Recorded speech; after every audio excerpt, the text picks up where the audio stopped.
tez geldi çattı hicran ömrümüze. Bu sebepsiz ayrılığa nedir çare? Bu çaresiz yüreğimden koparmadım.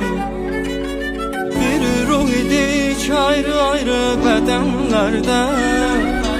Ne tez geldi çattı hicran ömrümüze. Bu sebepsiz ayrılığa nedir çare? Bu çaresiz yüreğimden koparmadım. Kabarlaşsak bu şehirde biz aniden,